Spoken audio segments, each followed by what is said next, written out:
अगर दो चार कुत्ते भौंकने लगे कि नबी अलैहिस्सलाम पर कुछ बदमाश जो निकाह के नाम पर कुछ बदतमीजियां करते हैं, अम्मी आयशा रज़ियल्लाहु ताला अन्हा का नाम लेने के लिए कोई सफाई देने की जरूरत नहीं। दुनिया में जहां जहां भी प्यारे मोहम्मद सल्लल्लाहु अलैहि वसल्लम के नाम पर लोगों ने बदतमीजी करने की कोशिश की है, उनकी नस्लों में इस्लाम दाखिल हो गया। अबू जहल से लेके आज तक के जो गुस्ताख है, इतिहास में उनका नाम मिट गया, उनको कोई याद नहीं करता। किस्सा 1450 साल पहले का है कि अरब की जमीन अगर बेटी पैदा होती है तो उसको जिंदा दफना दिया जाता है। यशरब की जमीन के ऊपर अगर कोई गुलाम भी शादी करता है तो उसकी बीवी को सरमाएदार उठा के ले जाते हैं। कैसरो किसरा के मुल्क में बादशाहों के बच्चे कैदियों की गर्दनें अपना खेल खेलने के लिए उतारते हैं। अफ्रीका के हुक्मरान औरतों, मर्दों, बूढ़ों, बच्चों के चेहरे पर गरम सिक्के दाग के उनके पैरों में बेड़ियां पहना के उनको मंडियों में बेचने जाते हैं। चाइना के बादशाह जिस रास्ते से गुजरते हैं उससे गरीब को चलने की इजाजत नहीं। ये पूरे एशिया में मीठे पानी के कुएं हैं, लेकिन गरीब को, काले लोगों को जात और बरादरी की वजह से उन कुओं से पानी पीने की इजाजत नहीं। स्पेन और उंदलुस और फिर यूनाइटेड किंगडम, वहां के सरमायादारों ने आम गरीब लोगों के कत्ल को जायज करार दिया है। ततारियों के बादशाह लोगों की गर्दनें उतार के मीनार बनाते हैं कि कोई मेहमान आए तो वो हमसे डर जाए कि देखो इनके घर के बाहर कितनी खोपड़ियों का मीनार है। नई दुनिया जिसको आज अमेरिका कहते हैं, वहां का बादशाह, वहां का हुक्मरान, वहां की अदालत 1500 साल पहले कहती है कि काले तो इंसान ही नहीं होते। अगर इनको किसी ने मार दिया है, अगर इनको खाना नहीं दिया गया तो कोई जुर्म की बात नहीं है, कोई सजा नहीं दी जा सकती। किसी गोरे के खिलाफ कोई दरखास्त अदालत में आप नहीं दे सकते। ये किस्सा उन दिनों का है जब 1500 साल पहले सिर्फ अरब ही नहीं पूरी दुनिया में जुल्म था, तशद्दुद था। फिर अल्लाह करीम ने अपने प्यारे महबूब मोहम्मद सल्लल्लाहु अलैहि वसल्लम को भेजा। आपने देखा ना, दुनिया में नबी तो 1,24,000 आए कमोबेश, लेकिन कभी फ्रांस के कुत्ते, कभी इस मुल्क में जो कई कुत्ते हैं वो नौजुबिल्लाह भौंकने की कोशिश करते। क्यों? तकलीफ क्या है? क्या तकलीफ है इंग्लिस्तान में जालिमों को? क्या तकलीफ है अमेरिका के हुक्मरानों को? क्यों पेट में दर्द हुआ? फ्रांस और टोक्यो में बैठे हुए बड़े बड़े आजकल के नाम निहाद रिपोर्टरों को क्यों?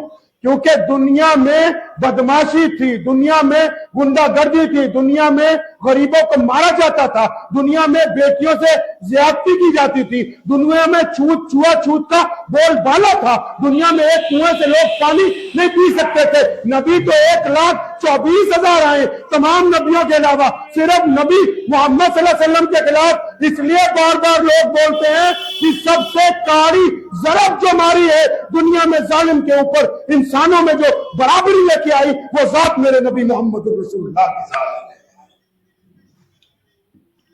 ये वजह है। कई लोग पूछते हैं ना कि फलां कुतिया भौंकी, फलां बंदे ने नौजुबिल्लाह एतराज किया, फला हुकूमत उसके साथ है, इनके पेट में दर्द क्या है? दर्द यही है कि अबू जहल से लेके आज तक के जो गुस्ताख है, इतिहास में उनका नाम मिट गया, उनको कोई याद नहीं करता। लेकिन मोहम्मद सल्लल्लाहु अलैहि वसल्लम का दीन जो 1400 साल चलने से शुरू हुआ है ना, आज जहां सूरज डूबता है हम वहां तक शाम को जाके अजान देते, दुनिया की कोई ताकत इसका मुकाबला नहीं कर सकती। तकलीफ ये है, तकलीफ कोई मुसलमानों से थोड़ी है, तकलीफ नौजुबिल्लाह उनको कुरान से थोड़ी है, तकलीफ नौजुबिल्लाह उनको बैतुल्लाह से थोड़ी, उनको तकलीफ मोहम्मद रसूलुल्लाह की जात से इसलिए होती है क्योंकि वो कह गए कि काला बिलाल और गोरा अबू बकर रज़ियल्लाहु तआला अजमईन आपस में भाई हैं, क्योंकि वो कह गए कि इस्लाम के अंदर पूरी दुनिया में किसी को उसकी जात की वजह से, किसी को उसके रंग की वजह से, किसी को उसकी बराबरी की वजह से कोई इंसान नीचा नहीं समझ सकता। वो दुनिया को बता गए कि कोई कमतर नहीं है अल्लाह की मखलूक में। जिस तरह खुदा एक है, उसके नबी अलैहिस्सलाम एक है, इसी तरह अल्लाह के बंदे, चाहे वो मुसलमान हो, चाहे वो हिंदू हो, चाहे वो सिख हो, चाहे वो ईसाई हो, चाहे वो जैनी हो, चाहे वो बोधी हो, चाहे वो दलित हो, चाहे वो लंगट हो, चाहे वो दुनिया की किसी भी रंग से ताल्लुक रखते हो, मोहम्मद अलैहिस्सलाम बता गए कि अब दुनिया में इंसानों के ऊपर जुल्म नहीं हो सकता है। ये नए मुसलमान बच्चे बार बार पूछते हैं ना कि नबी अलैहिस्सलाम के खिलाफ भी क्यों? नबी तो मूसा अलैहिस्सलाम भी थे, अल्लाह के नबी तो ईसा अलैहिस्सलाम भी हुए, अल्लाह के नबी तो इब्राहिम अलैहिस्सलाम भी हैं, अल्लाह के नबी तो सुलेमान अलैहिस्सलाम भी हैं, अल्लाह के नबी तो दाऊद अलैहिस्सलाम भी हैं। ये पूरी दुनिया के जो बदमाश है गिनती के, जिनके नाम उंगलियों पे गिने जा सकते हैं, इनको प्यारे मोहम्मद अलैहिस्सलाम से ये तकलीफ है क्योंकि नबी अलैहिस्सलाम के आने के बाद इनका जुल्म बंद हो गया, उनके आने के बाद इनका धंधा चौपट हो गया, उनके आने के बाद ये दूसरों की इज्जतों पे हाथ नहीं डाल सकते, उनके आने के बाद इनकी बदमाशियां रुक गई। इसलिए नौजुबिल्लाह ये दुनिया में उनको बदनाम करने की कोशिश करते हैं। लेकिन याद रखो, जब भी किसी ने चांद पर थूका है तो थूक उसके मुंह पर वापस आया है, चांद तक कोई थूक आज तक पहुंचा नहीं। वो अजीम जात है। और मुसलमानों तुम भी सुनो, इससे सबक हासिल करो, ये जो गुस्ताखी करते हैं इससे सबक हासिल करो कि इस्लाम की बुनियाद क्या है, इस्लाम चलता कैसे है, दीन आया कहां से, दीन का वजूद कैसे रहेगा। आप शिया हो सकते हैं, सुन्नी हो सकते हैं, देवबंदी हो सकते हैं, बरेलवी हो सकते हैं, अहले सुन्नत वल जमात हो सकते हैं, आप तबलीगी जमात वाले हो सकते हैं, आप मदनी जमात वाले हो सकते हैं, आप नदवी हो सकते हैं, आप कासमी हो सकते हैं, आप बरेलवी हो सकते हैं। लेकिन आज भी पूरी दुनिया के दुश्मन को पता है कि इनको जितने मर्जी टुकड़ों में बांट लो, अगर मोहम्मद सल्लल्लाहु अलैहि वसल्लम की बात आएगी तो फिर ये सब कलमा ला इलाहा इल्लल्लाह मुहम्मदुर रसूलुल्लाह सल्लल्लाहु अलैहि वसल्लम। कोई है इसके अलावा ताकत, कोई इसके अलावा कोई वजूद है कायनात में? ये मस्जिद है, ये कुरान, ये बैतुल्लाह, ये हज कहां से चल रहा है? तो ये इसकी वजह से चल रहा है। जिस दिन सैयदना बिलाल रज़ियल्लाहु ताला अन्हु को नबी अलैहिस्सलाम ने फतेह मक्का के मौके पर फरमाया कि बिलाल खाने काबा की छत पर चढ़ के आजान दो। जब बिलाल छत पर चढ़ गए तो उनके दिल में आया ख्याल कि बिलाल अब काबा किधर है? मदीने में तो मक्के की तरफ मुंह करके आजान देता था, अब काबा कहां? बिलाल फरमाते हैं कि मैंने देर नहीं लगाई, फौरन अपना चेहरा खाने काबा के सहन में जिस तरफ मोहम्मद सल्लल्लाहु अलैहि वसल्लम खड़े थे, देखो कितनी इज्जत की बात है। फरमाते हैं खाना काबा के सहन में जिस तरफ मोहम्मद सल्लल्लाहु अलैहि वसल्लम खड़े थे, मैंने उनकी तरफ मुंह करके अजान देनी शुरू कर दी ताकि क़यामत तक के मुसलमानों को बता दे कि काबे का अगर कोई काबा है तो वो मोहम्मद रसूलुल्लाह के साथ है। कुरान की सनद मोहम्मद सल्लल्लाहु अलैहि वसल्लम, बैतुल्लाह की सनद मोहम्मद सल्लल्लाहु अलैहि वसल्लम, मसाजिद की सनद मोहम्मद सल्लल्लाहु अलैहि वसल्लम, इस्लाम की सनद मोहम्मद सल्लल्लाहु अलैहि वसल्लम। अरे भाई, ये हसद की वजह से ऐसा हो रहा है। आप समझ रहे हो नबी अलैहिस्सलाम से उनको कोई दुश्मनी है? नहीं नहीं, अपने परिवारों में देखो ना, अपने मोहल्ले में देखो, अगर कोई आदमी तरक्की कर जाता है पड़ोसी क्यों बड़बड़ करता है उसके खिलाफ? अगर कोई रिश्तेदार तरक्की करता है तो बाकी उसकी मुखालफत क्यों करते हैं? हसद की बुनियाद पर पूरी दुनिया में जो इंसानियत के ठेकेदार हैं उनको नाउज़ुबिल्लाह नबी अलैहिस्सलाम से ये तकलीफ हो गई कि पैगंबर अलैहिस्सलाम सिर्फ 1450 साल पहले आए, सिर्फ 23 साल अपने दीन की बुनियाद रखी और आज दुनिया में इस्लाम सबसे बड़ा मजहब बन के कायनात के सामने खड़ा है। उनके पेट में यही दर्द खत्म नहीं हो रहा कि नबी अलैहिस्सलाम ने 23 साल में इतना बड़ा इनकलाब बर्पा कैसे कर दिया है। इस कौम का एक एक बच्चा, नबी अलैहिस्सलाम ने हमारा जिक्र किया ना, आजकल के मुसलमानों का जिक्र किया कहां? मस्जिद नबी में। साहबा से पूछा, ए मेरे साहबा, अफजल मुसलमान कौन से होंगे? साहबा ने अर्ज किया, या रसूलल्लाह सल्लल्लाहु अलैहि वसल्लम, अंबिया अलैहिस्सलाम की जमात। फिर मैं वो तो अल्लाह के मुंतखब नबी हैं, अफजल हैं, लेकिन मैं पूछना चाहता हूं अफजल कौन से होंगे? साहबा ने डरते हुए कहा, या रसूलल्लाह सल्लल्लाहु अलैहि वसल्लम, हम लोग जो आपके मुरीद हैं। और मैं तुम्हारे लिए तो अल्लाह ने रजी अल्लाह अन्हु व रज़ू अन्हु का ऐलान कर दिया कि अल्लाह तुमसे राजी, तुम अल्लाह से राजी हो।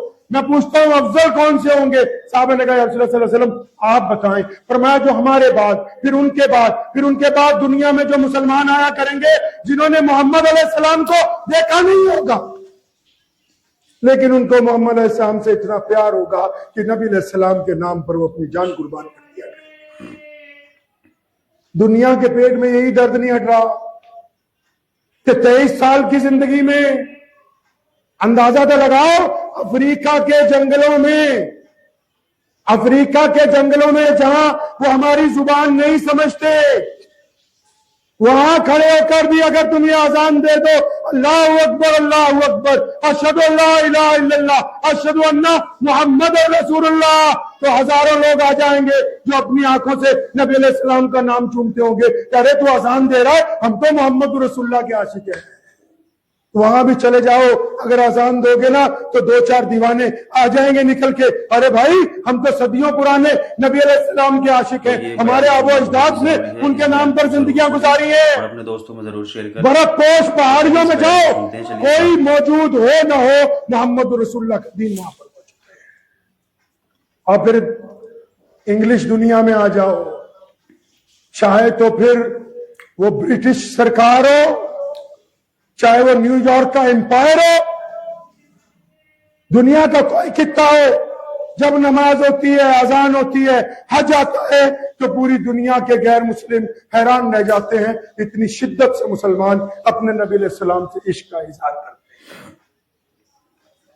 तो इसलिए परेशान नहीं होना कि जी नौज़ुबिल्लाह उसकी वजह क्या है बेअदबी की। भाई वजह यही है कि नबी अलैहिस्सलाम पर कुछ बदमाश जो निकाह के नाम पर कुछ बदतमीजियां करते हैं, अम्मी आयशा रज़ियल्लाहु ताला अन्हा का नाम लेने के लिए कोई सफाई देने की जरूरत नहीं। अरे हमारे पैगंबर अलैहिस्सलाम तमाम चीजों से पाक हैं, किसी के झूठ बोलने से कुछ थोड़ी होगा।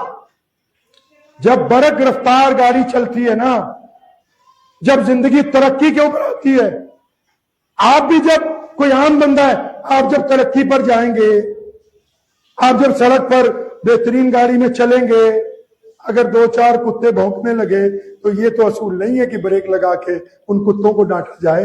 हमको अपनी मंजिल के हदफ की तरफ देखना है, अपने मंजिल की तरफ जो नबी अलैहिस्सलाम ने हमको दी है।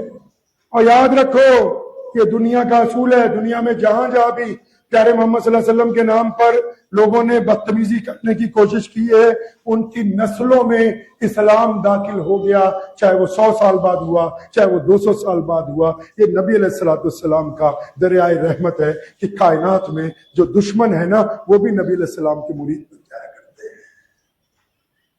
जज्बे का इजहार करना है, ठीक है, लेकिन अगर कोई गुस्ताखी कर रहा है तो जो आशिक है, जिनका दावा है कि हम आशिक हैं, तो उनको ये भी फैसला करना है कि हमारी शक्ल जो है वो नबी अलैहिस्सलाम के हुक्म, हमारा किरदार नबी अलैहिस्सलाम के हुक्म के मुताबिक, हमारा कारोबार नबी अलैहिस्सलाम के हुक्म के मुताबिक हो, हमारी ईमानदारी नबी अलैहिस्सलाम के हुक्म के मुताबिक हो, दूसरों की बहनों बेटियों की इज्जत नबी अलैहिस्सलाम के हुक्म के मुताबिक हो।